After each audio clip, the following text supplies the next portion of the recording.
Poncho Sanchez, master percussionist, band leader, composer, conguero, with Next Exit. And this is from his 2001 album, Latin Spirits. This is Leid Stories. I'm Utrice Leid, and it is Free Your Mind Friday. Now, if you're joining us for the first time, Free Your Mind Friday is an open forum. We dispense with our regular format and instead hand over the program to you, where you can take the conversation where you want it to go. You should have a strong opinion about something. It's not just to yammer, but to make a point about something, and we'll see where it goes. People may react, people may not, but it is important to develop the skill. And I want to make this point because it happened yesterday and I wasn't able to make the point. This program is not just about getting on the air and talking. It is also about learning how to use the medium, because I consider everybody a potential communicator. You may be able to help disseminate information, but you have to learn how to use the medium. And efficiency is the number one thing. You want to be able to make your point in a short space of time, as short as possible, and as power-packed as possible. You can't go on. You only have an hour. And in fact, today we started late, so we had less than an hour. But we ought to be able to improve our communication skills, not just for this program, but for anywhere. You may be able to call in at another program, and you'd find yourself very capable of getting your point across as well. So it is a learning process. So don't just think of it as, expressing your view. It is also about learning, and I'm monitoring to see whether you're learning and applying what you learn to the fine art of communicating. 888-874-4888 is the number to call. Let's hear what's on your mind today. Duke from New Jersey. Hey, Utrice. You're on. How you doing? I'm not hearing you very well. Ooh. Can you hear me, Utrice? Yes. Duke, are you there? Yeah. Can you hear me? Very slightly. You need to be a little bit louder. Hear me now? I can hear you. I could manage. But go ahead. I'm sorry. Yeah, I can barely hear you as well. Oh, boy. How are you, Utrice? I'm hanging in.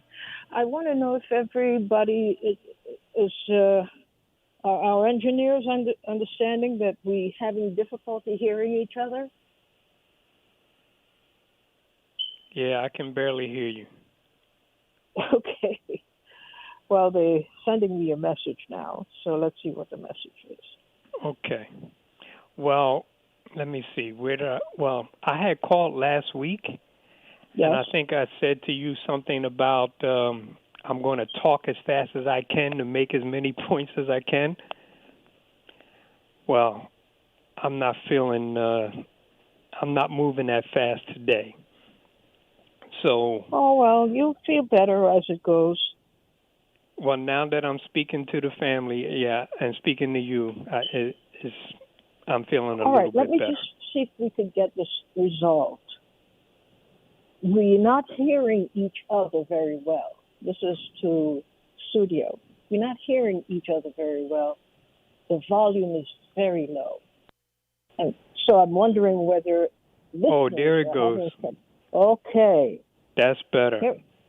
That's more gooder. That's more gooder. That's what my nephew used to say when he was a kid. That's more gooder. That's more gooder. Okay, where was I going? It's funny. Last week when I had called on Friday, Free Your Mind Friday, It just goes to show how the community that you created, Utrice, is strong. Because I had called. We use the right word, not you, but we. We, yes, I'm sorry, we. Created. And I had mentioned Leona in Michigan. Yes. And when we hung up, she was the next caller. Do you recall that? Yes. I just thought that was so bizarre. I mean, I don't know her, so that wasn't arranged like that. I'm in Jersey. She's in Michigan. That's just was so weird. Very frequently, that's how it happens because people are listening in, and they want you to know they're hearing you. So that's good. What's on your mind today that you're freeing it up? Okay, first I want to say my favorite quote of the week was yesterday when Elder Brother David said, when he made the point about, he said, Utrice, you can't turn a man-eating tiger into a vegan, when he was talking about Biden. Yes. And that just had me cracking up. Your show on Tuesday, when you went off about the mask.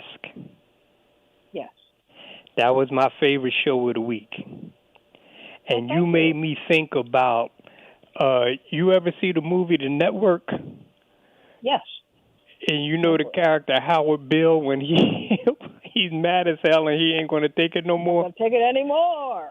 That's what you were making me think of.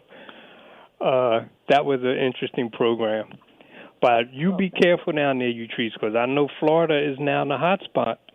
It is the hot spot. And it's scary because, you know, when you look at the numbers, I was watching a show last night, and the numbers that they were talking about were not just test positive numbers. They were saying that the ICU rooms were starting to fill up. So these are actual people going into the hospital. Oh, yes. The news now is that most hospitals in Florida are near capacity. Right. Yeah. And a lot of young people. That's also the trend that they are noting, that more and more younger people are, being diagnosed with coronavirus. We don't know why, but the main thing is that it's happening. And still people are being very casual about it. It is alarming to me that people are walking around as if nothing is happening. Life is just going on. And all over the place, people are contracting this disease and dying from it in the tens of thousands. So we really have to do something about it. Well, thank us for getting... You know what else, Utrice? What? You know what else, though? I don't know who to listen to. Because I listen to Gary on the left, and he's saying one thing. I listen to Fauci on the right, and he said, I don't know who to believe. Well, trust your gut and trust the record. Okay, I'm going. Before now, did you hear of Dr. Fauci? No. That doesn't mean he didn't exist before now. But Gary has a long and documented history of calling it as he sees it, and most often he has been on point. So that doesn't mean he's always right. I'm trying to just hedge my bets here. Right. You shouldn't take the position that this person is always right, that person is always wrong. Right. But you weigh what they say, and some things would make sense to you, and therefore you say, okay, that makes sense to me, and I will hold to that. But in the meantime, don't get into the idea that you must be in this camp or you're in that camp. Oh, no, I'm not. I listen. My only thing with Gary is the thing that I don't like is the fact that his voice is not in the public arena. I mean, he's got a big following, a big underground following, but we need what he's saying to be on CNN and Fox. Well, you can help with that. You can help by telling your friends, telling your neighbors, telling your no, family I tell. If I mention the name Gary, no, they say who? What you listen to. Say this is what you listen to, and they should consider listening to it without pushing hard on the issue. Thank you, Duke, for getting us started today. Thank you so much. Thank you, Trees. Bye now. Bye. Robert from South Carolina, you're on the air. Greeting you, Trees. Thank you. And to you, too. Yes, I'm just calling about these diabolical statues that's all over the United States. And I hear some of these Caucasians don't want them taken down, but I think they should be put in a museum. They can put it in their front yards. Well, I know the ones in business, they're not going to do that. But they want to keep it up to remind us that they are superior. They think they are anyway. And I heard one said that nobody is perfect. Dr. King committed adultery. Well. Okay, and where are you going with this now? These same statements, these statements came from the offspring of these same devils that's on these pedestals. Well, we're in a different age. We shouldn't be using words like devils and things like that. They are people with whom you have a very strong difference of opinion, and that is fine, because history bears you out. But we should now reconstruct the way we configure what the situation is. You say things like, these devils and so forth. Well, that's what they are. Well, you can't say that that's what they are. Look at the history of these people. How could they not be devils? Yes, but when you say that, you mean each and every single one of them. Well, the ones who did it, and there's a whole lot of them, millions of them. No, but you understand what I'm saying. We are able to see that we should be careful about indicting an entire group of people. Every single one of those persons belonging to any particular group, because the rest of the group or the major portion of the group behaves a particular way. We should be elevating our discussion by now and seeing that there are exceptions, even within those communities. There are people who are averse to violence. They do not honor the violent history. But I agree with you, there is that history, and they have been reluctant to correct that history, to admit it and to correct it. But that doesn't mean we behave like the ones that we criticize. Well, I understand that. But what I'm saying is they're always talking about violence and all this stuff when it comes down to people protesting. And if it wasn't for violence, I don't think we would be here. And definitely the Caucasians wouldn't be here. They would still be in Europe. We would be, North America would be a peaceful place. Well, that's interesting because Caucasians didn't start out in Europe. You said they didn't do what? They didn't start out being in Europe. Where did they start out? They're called the Caucasus area, the Caucasus regions. That's how they got the name Caucasian. Yes. Okay. So we have a lot to revisit and correct in our nomenclature. That's true. But now I'm talking about violence. they're always talking about violence, and they're the ones creating violence.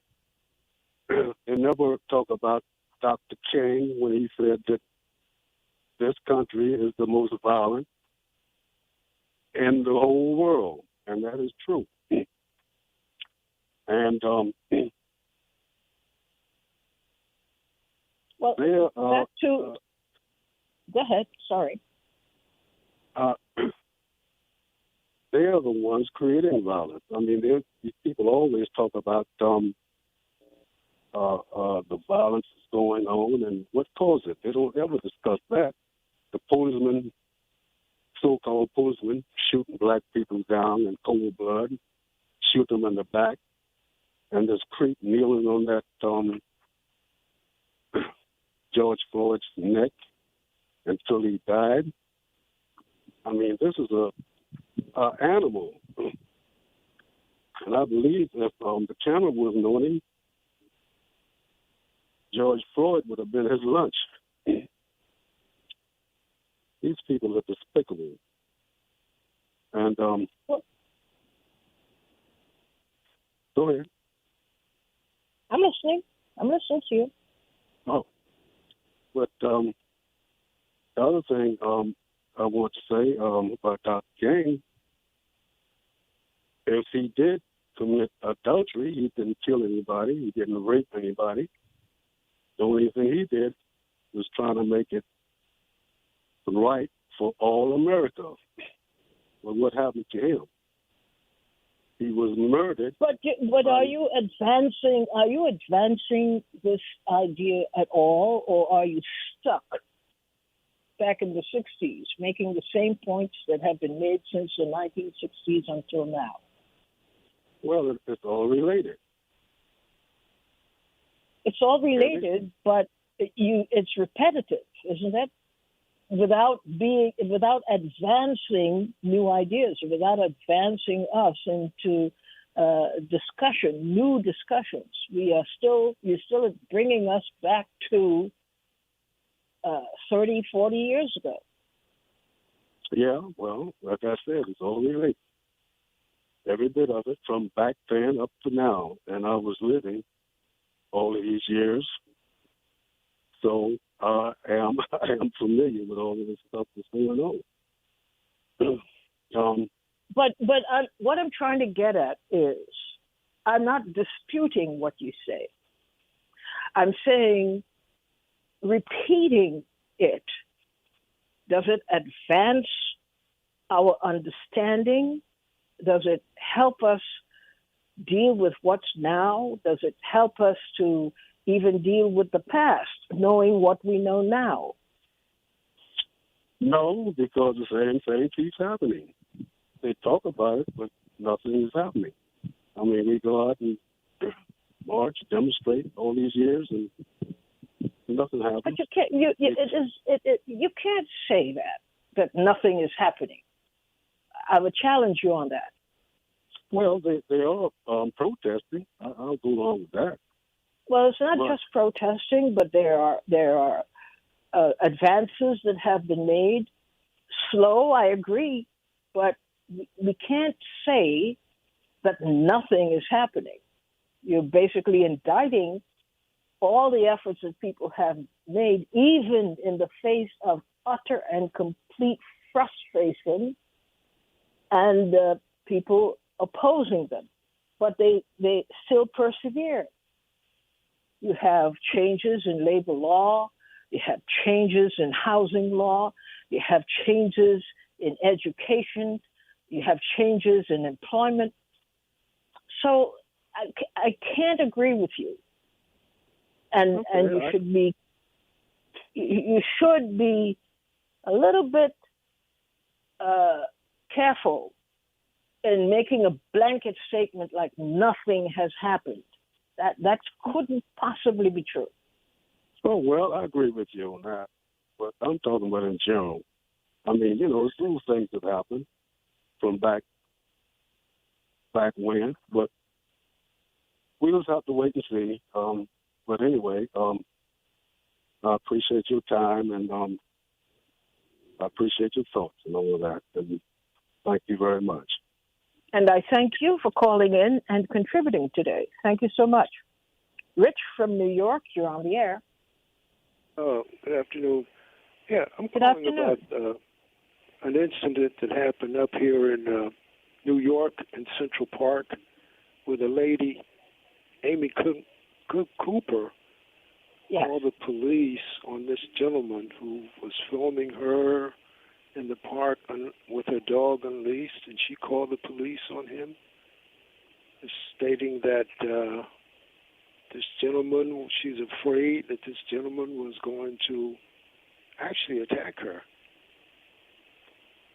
Now, Okay. the case came up this week. It said that the guy that filmed her, his name was Cooper also, he said he thinks she had suffered enough that no charges should be brought against her. Well, I'm thinking that this gentleman really doesn't know his history, because a charge like this in the past would have strung him up in one of them trees in Central Park. Tulsa, the Tulsa riot out in Oklahoma, the whole city was bombed, and hundreds of black people were killed just because of an allegation from this Caucasian lady. Emmett Till, a young, 12-year-old boy, he was killed because of an allegation by this lady.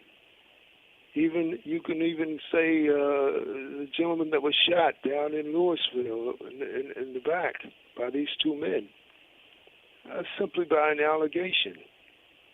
So for him to say that she had suffered enough makes me believe that he wasn't really in tune with his history and what has happened in the past with Caucasian women making allegations about black men and the consequences of it.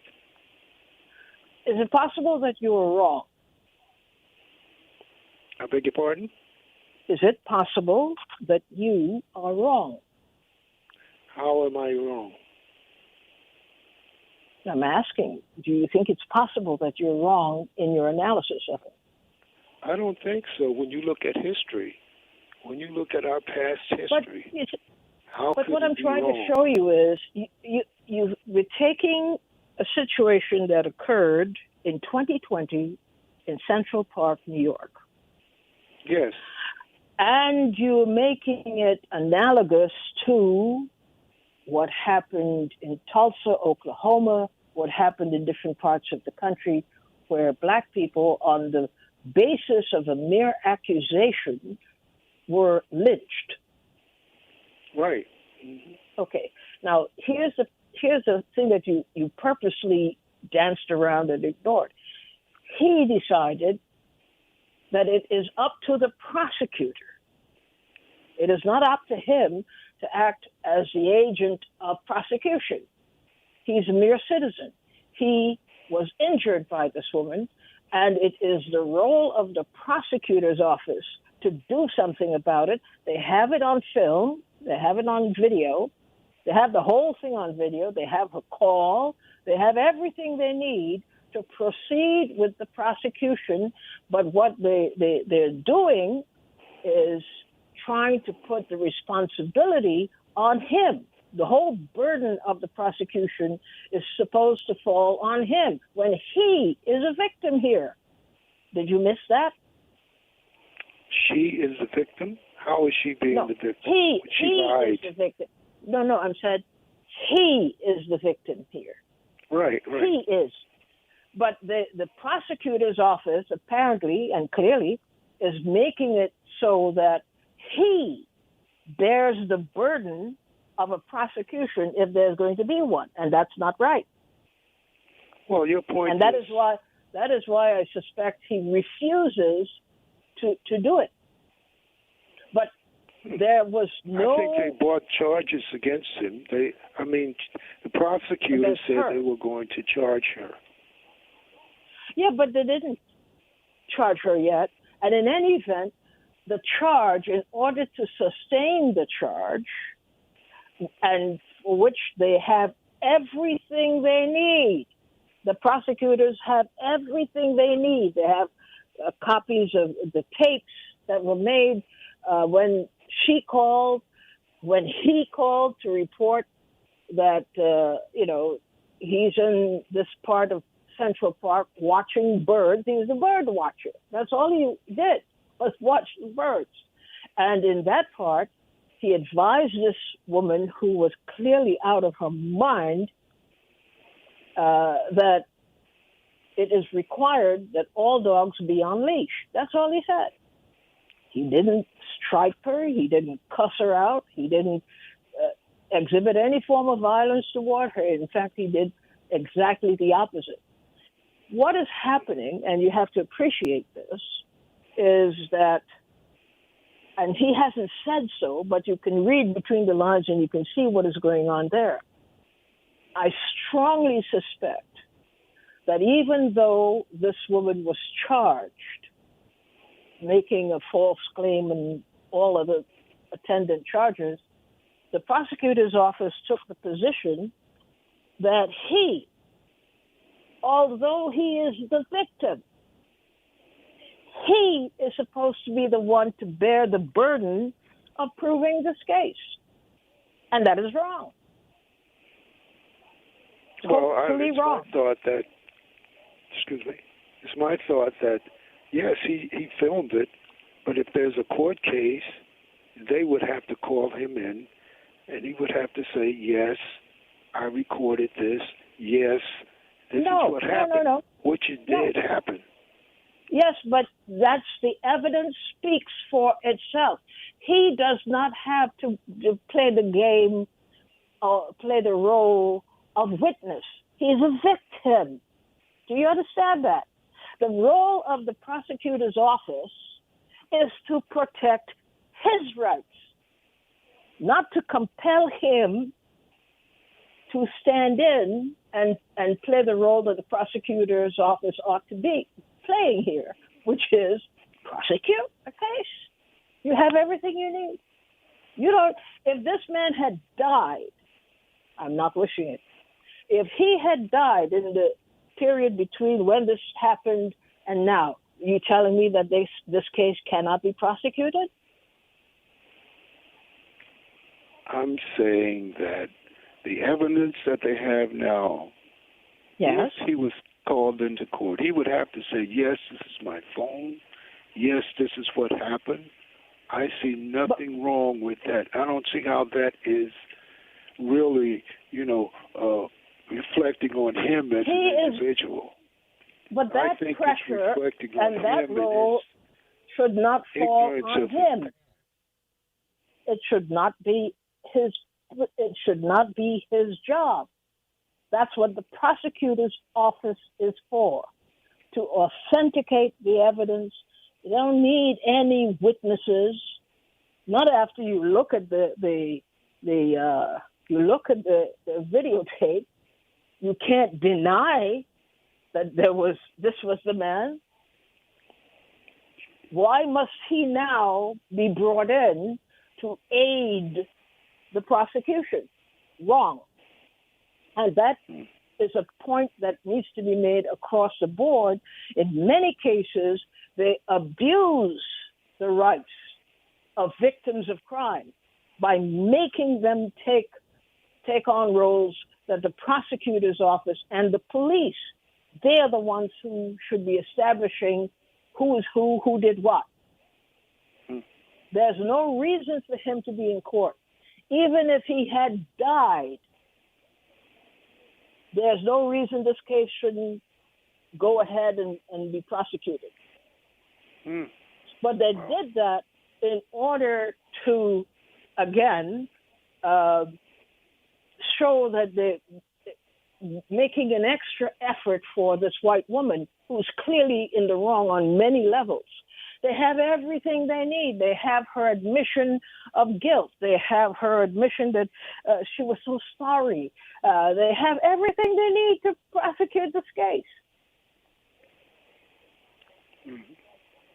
So by pressuring him, and this is what the young man isn't saying, but they were leaning on him to now participate as part of the prosecution of the case.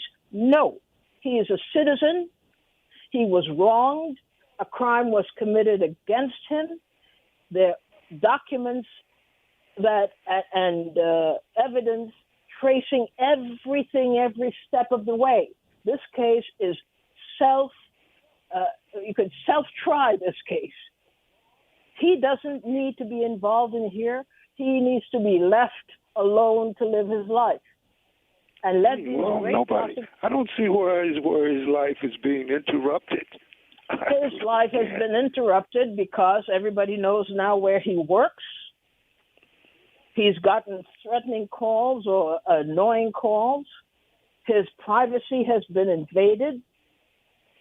And he is not. All of this was happening when all of this went down on public media. They knew where she worked, where he worked, and who put the video up there. So for him to say that she suffered enough, leave her alone. That's what he said. Because he's being to me, it's saying generous. that he's not really in tune with the history of these No, women. you can't say that. It's wrong to say that. That's a false claim. How do you know he's not in tune with his history? It is just that this is the approach he's taken. You're surmising and you're making it fact. That's what I'm trying to tell you. Don't make your supposition fact. Understand what the issue here really is. The issue here is so clear. This man was wronged. And there's ample evidence proving that he was wronged by this crazy woman. Right. Yeah. They have ample evidence. They have ample documentation to prove their case, whatever they make. Yeah. But it is not up to him as a private citizen to participate in the prosecution of his own case. He is a victim. And that's what we pay the prosecutor's office to do. You prosecute the cases in behalf of the victim. The victim is already suffered. They should So you not think be that he was made to right stick by up. saying, no, I'm not going to cooperate with you? I don't know whether to say he was right or wrong. I'm saying this is what he said. And we have to leave her respect alone, it. she suffered enough? Yes, well, he said that for many reasons, which we do not know because he hasn't delineated it, but I could guess why he said that. He doesn't want to be bothered with this. Oh, please. You have to really understand, jumping to conclusions. Please, you say, or, he doesn't understand Edmund Till. All of these are suppositions. And on these suppositions, you have formed a rock-hard opinion about the man. And you're wrong to do that. Yeah. This is a case in which, as I said, there is enough evidence. He, like any other citizen, and particularly a white female citizen, if the shoes were on the other feet, they would not require the woman to participate in this case. They wouldn't do it because they would readily recognize that is the job of the police, the investigators and the prosecutors. That's what you get paid for. That's what he pays for. And he hasn't said it out loud, but you could read what it is he's saying in between the lines. What he's saying is, I'll be damned if you, after being a victim of this woman, now you're going to try to get me in court as a black man in these times to use that finger of blame in court. You know that's a setup so that he can never work anywhere again. He can't live where he's living again. Oh, okay. Keep that in Go mind. along with the system then. No. This is not about the system. Of the any system type of other about consequences in the past. No, but you're And wrong. I'm trying to tell you this. Stating that these false reports are criminal activities now, And they should be if they are false reports. But in this case, these reports were documented. Everything that constitutes a report by this woman in this case, everything is documented. So these are not false reports. They are trying very much to manipulate this man, and he is being very, very noble about it. But they clearly are trying to manipulate him so that he participates in this case, which will have serious consequences, as trivial as the case is. And he is saying, no, I'm not part of that. I am the victim here. The woman who victimized me, who lied to the police, she is getting far more attention and far more consideration than he is. And he's absolutely correct to say, I don't think so. I don't want any part of it. I don't want any part of it. You figure it out. I'm just going to watch my birds on the weekend. Okay. And y'all can figure the rest of it out. All right. Figure the rest. Thank you. Thank you for calling in. Patricia from New York, you're on the air. Good afternoon, Utrice, and good afternoon to the PRN family. Thank you. You sound a little distant today. Yes, and I can hardly hear you also, Utrice. You sound far, far away. You do sound far away. Now I can hear you. Okay. I didn't call. I called in for two other issues, but listening to this conversation, that just ended, I want to share some memories with the gentleman. The Manhattan District Attorney in this case is Cyrus Vance. So let's just look at Cyrus Vance's history.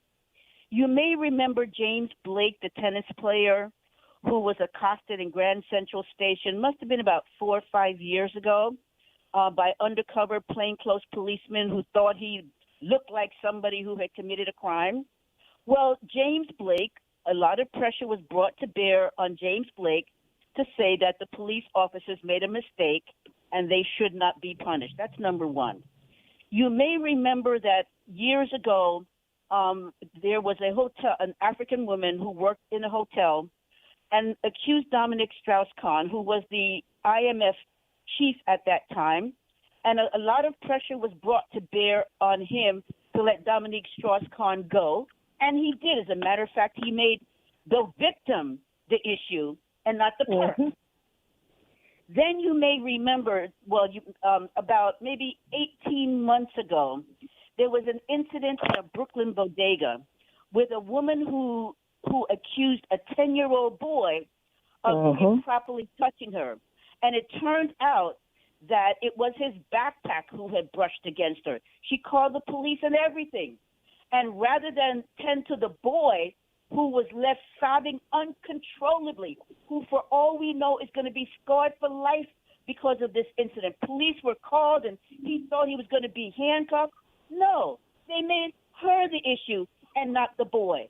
So, there is a long history of Cyrus Vance doing this. Rather than focusing on the perp, rather than focusing on the victim, he focuses on the perp. And so people have to, number one, their memory has to be long so that you can document that this is not just an isolated incident, that there is a pattern. There certainly is a pattern. And this one was quite blatant. I was waiting to see what other developments there will be. But so far, I agree with him completely. I'm not part of this. I am a victim here. And you're not going to get me to act as some kind of prosecutor's witness. Not at all. And I knew there was something wrong because what happened was, at least it was reported this week, that she got a desk appearance ticket for October. This happened in June. She got a desk appearance ticket, you hear me, for October. Mm-hmm. Well, why do you need to give her a desk appearance ticket? First of all, it shouldn't be a desk appearance ticket because what she did was a felony or a misdemeanor, but it was illegal. No, it was a felony. When you accuse somebody and your words are, when you call in as the so-called victim, you said a black man is threatening my life and my dog. That's what she said. A black man. So that's a hate crime. But here again, okay, so she committed a felony. You give someone who commits a felony a desk appearance ticket for 3 months down the line? That's what you do? A felony. On a hate crime. Let's be clear. A hate crime. A hate crime. I just had to comment on that, but that's not really why I called today. I called today to talk about the book that Donald Trump's niece wrote. You may remember some time ago, I said that Donald Trump was a malignant narcissist who could not be fixed. And if you will remember, I said that something happened to Donald very early in his childhood, preteen. Well, now we know. I didn't know what happened, but now we know. He had, there was a very domineering. I don't know that he was abusive. I can only go by what she claims was abuse, not physical, but certainly emotional abuse.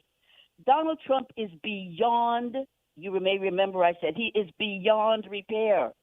So whenever we listen to him, you're listening to a madman. You're listening to someone who is damaged beyond repair. He is irreparable. And then the last thing I wanted to mention was Joe Biden must have been listening to us on Wednesday when we said he had no message.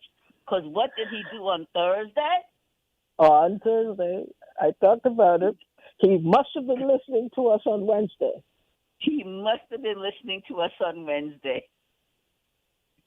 And I still think there's a lot of legitimacy to what we say when we say, doesn't look like he has an agenda, but we'll see what he calls an agenda. You'll see what he calls an agenda. But, even listening to what he talked about, there were so many things that he could talk about. He could talk about the economy in terms of jobs. He could talk about the economy in terms of taxes and how taxes did not work for us. He could talk about this PPP and how it went to Kanye West and Elaine Child's husband's family. There's so many things that he could talk about. He doesn't talk about the things that matter to everyday working people. Not at all. That's what they connect with. This is why I asked, in a hypothetical sense, Biden says that he's going to be letting his agenda be known. Okay. Theoretically, just among us, what would you expect this radical agenda to have as priorities on it? And nothing on the list that people suggested will appear as priority items. I can guarantee you that. And I would agree with you. He cannot risk offending all of those people who have donated to him, who represent issues that are not in the best interest of working class people. Not at all. Well, thank you so much for calling in today, Patricia. Have a wonderful Good to hear from you. You too. Chris from New York, you're on the air. We lost David. Okay. I must explain, by the way, that we are doing an interim thing here because the studio is being repaired, and so we have to do a little bit of this and do a little bit of that, hook this up to that. I don't know how to do all of those things, but it is happening today, and hopefully by Monday we're back to normal. But it just means that we do what we have to do to get the program done, and it's a little testy, but we get the job done. So I'm glad that you were able. I'm especially glad when Rick called. Glenn from New Jersey. I've been Hello. a long time listener to the program, and Thank you. one of the things that really stands out with me is that in all the discussions, there's so much energy given to playing the role of a victim, and not enough to our community being what we are, which are we contributed much to the American culture. We've provided a lot of things from beer to coffee, even to help build this society. But yet, all of a lot or too much energy, in my opinion, has been given to playing the role of a victim and looking inward to improve our situation. And the second issue that sticks in my craw is Biden and Trump. Why we have so much history on these two individuals. Trump, he's been in the media for years before he even thought of running for president. Biden, who's done so much contrary to our community, but yet we supported him. We gave him a lifeline to be the next president. I mean, there's a long list of what Biden has done to our community, but yet specifically the people of South Carolina gave him a lifeline to the presidency. So you're saying this as if this is unusual or that it is wrong. Well, it's not unusual because it's been happening for decades and decades. Okay. So tackle the other part. You're suggesting or intimating that it is wrong. Yes, it is wrong. Why? Because it's to our detriment. It's destroying our community. It's destroying us as a people. But yet, well, let me say this. We are all at a stage where we analyze things, correct? You sound like a person who analyzes things quite a bit. Yes. You can't afford to be in the place psychologically where you're finding things about what is wrong. You have to put yourself in another place if you're going to be helpful to the community itself, and that is one of education. You can't, when you come to the topic that, he's completely undeserving of Black support, I get that point. I don't necessarily agree, but you also have to say, if you disagree and you say he is completely undeserving of Black support, then you now have to explain your animosity toward Blacks who make that decision. Well, I can list up a few things. Support of all the crime laws that put us in the position that we're in. Put us in jail. Yeah, but then you know what? You'd be dead. And you would have solved nothing. You have to reconstruct your thinking so that it helps us understand things rather than you point out the mistakes that people have made and continue to make. Nobody wants to be on the other end of that finger pointing at them. Could you see that? Could you understand that? Yes. Okay. And I could sense that you have so much to contribute. So as you analyze things and you're right on point, it is not about whether people agree or disagree with you. It's about whether you can see a way out of the relationships, the bad relationships we've had for hundreds of years. What we would need to change, what new attitudes we need to adopt. How do we reconstruct ourselves? That seems to me to be a better use of your energy, because you can't unfix what already has been done. Yes, and that's why I did say that we should get more inward to realize what we have offered and what we have to offer, and give that more energy than the role of fight and playing the role of a victim. And that was at the root of my earlier discussion about this young man who was accused of threatening this woman's life. And we could clearly see that that was not at all the case. And his subsequent decision that he was not, and it was a brilliant thing. I don't think people caught on to it yet. It was a brilliant move on his part to say, I am not participating even in the prosecution of somebody who has harmed me. I can live with this. Yes, I agree. But I will not be used. You will not use me. That was a brilliant move. Yes. So you have brought us to the end of our program today, Glenn, and I so thank you for calling in and contributing. Please call again whenever we have our Free Your Mind Friday, definitely, but on other programs as well. Thank you so much for being with us today.